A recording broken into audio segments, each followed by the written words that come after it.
اکتوبر 2012 میں ایک video upload کی گئی اور کچھ ہی وقت میں یہ یوٹیوب پر سب سے زیادہ دیکھے جانے والی ویڈیو بن گئی۔ یہ ویڈیو تھی ایک سکائی ڈائیونگ کی، جس میں ایک آسٹریلین سکائی ڈائیور نے 12,000 کی بلندی سے جمپ کیا تھا۔ لیکن یہ نہ تو اسپیس ایکس اور نہ ہی ناسا کا مشن تھا، بلکہ اگر آپ غور سے دیکھیں تو آپ کو ایک سمبل نظر آئے گا، ریڈ بل کا۔ جی ہاں، یہ ریڈ بل کمپنی کا مشن تھا۔ تو آج کی ویڈیو میں ہم جانیں گے کریٹنگ ڈینگ کی کہانی، ریڈ بل کے زبانی۔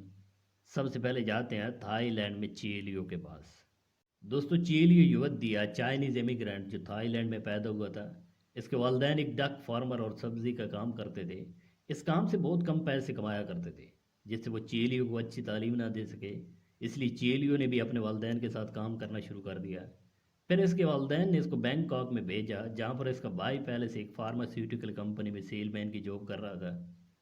چیولیو نے بھی وہاں پہ کام شروع کر دیا۔ ایک انتہائی محنتی لڑکا تھا اور وہاں پر کمپنی کے سارے ماڈیولز کو سیکھا اور تھوڑے سے پیسے اکٹھے کیے۔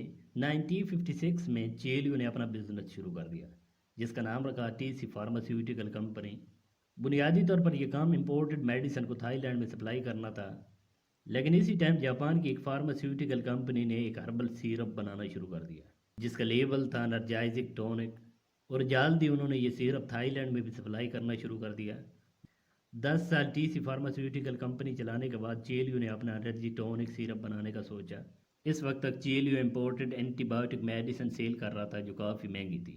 اب چیلیو کا خیال تھا کہ بلیو کلر یعنی مزدور طبقے کے لیے کوئی سستا سا انرجی ٹونک ہونا چاہیے، جن میں فارمر اور کنسٹرکشن ورکر شامل تھے، کیونکہ ان لوگوں کو کانسٹنٹ اٹینشن اور انرجی کی ضرورت تھی۔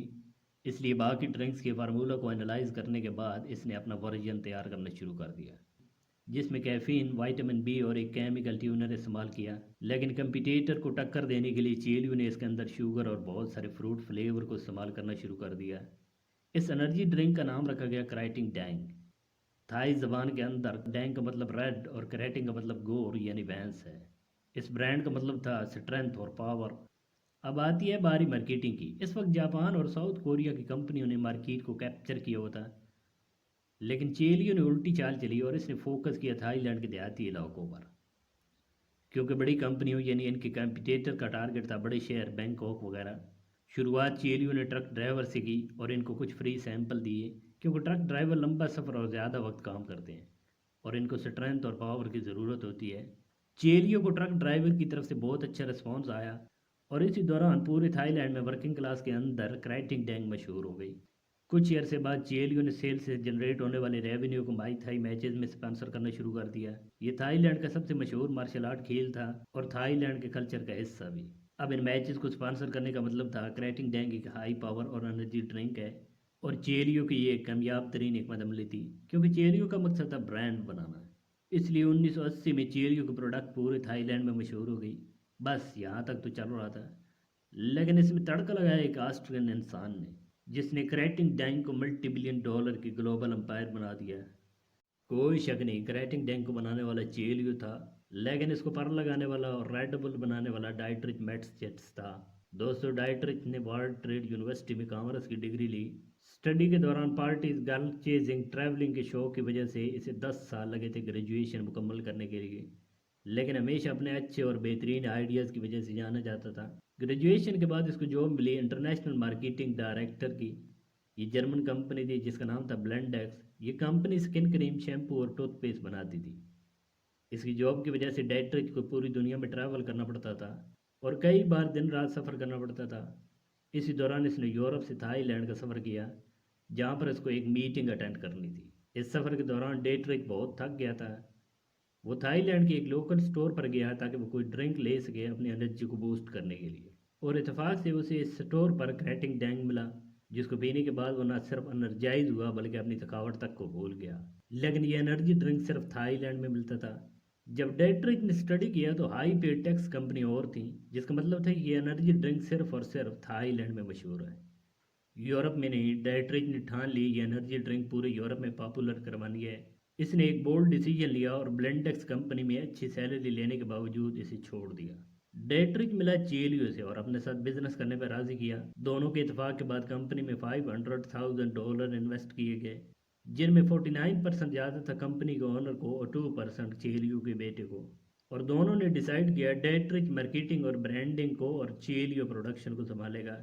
اب ڈیٹرچ نے سب سے پہلے کریٹنگ ڈینک کو ریڈ بل کا نام دیا، اور ریڈ بل پورے یورپ میں لانچ کرنے سے پہلے انہوں نے کسٹمر کے رسپانس کو جاننا چاہا۔ لوگوں کا رسپانس بالکل ناپسندیدگی کا تھا، کسٹمرز کے مطابق اس کا ٹیسٹ بالکل بیکار تھا، اور مارکیٹ ریسرچ کے مطابق یہ ڈرنک صحت کے لیے اچھی نہیں تھی۔ لیکن ریڈ بل کے دونوں فاؤنڈر کا یقین تھا کہ یہ ریڈ بل کو کہیں بھی لے جائیں گے، اس لیے انہوں نے کچھ بڑی تبدیلیاں کی جن میں ڈرنک کا ٹیسٹ اور ریڈ بل کا خوبصورت سلور کین۔ یہ کین آج تک ریڈ بل کو کمپیٹیٹر سے منفرد رکھتا ہے۔ اسی دوران ڈیٹرچ نے ایک موو لیا اور ریڈ بل کی قیمت کو ڈبل کر دیا۔ یہ انتہائی رسکی موو تھا، لیکن اس موو کا ریڈ بل کی کامیابی میں آج تک ہاتھ ہے۔ اور ساتھ ہی انہوں نے ایک سلوگن جاری کیا، Red Bull gives you wings, جس کا مطلب تھا یہ انرجی ڈرنکس آپ کو فوکس اور پوٹینشیل دے گی۔ بعد میں یہ سلوگن ایک کنٹروورسی بھی بنا تھا، لیکن فائنلی 1987 میں ریڈ بل یورپ میں ریلیز ہونے کے لیے تیار تھا، اور 1 اپریل 1987 میں ریڈ بل کو لانچ کیا گیا آسٹریا میں۔ اب ڈیٹرچ نے ٹی وی پر بڑے اشتہارات چلانے کے بجائے یونیورسٹیز کا رخ کیا، وہاں پارٹیز آرگنائز کی، طلبہ اور طلبات کو ریڈ بل کے کین دیے جن کو وہ مختلف قسم کی ڈیزائن کیا کرتے تھے۔ اس کے علاوہ لڑکیوں کا ایک گروپ بنایا گیا جسے ریڈ بل گرلز کا نام دیا گیا۔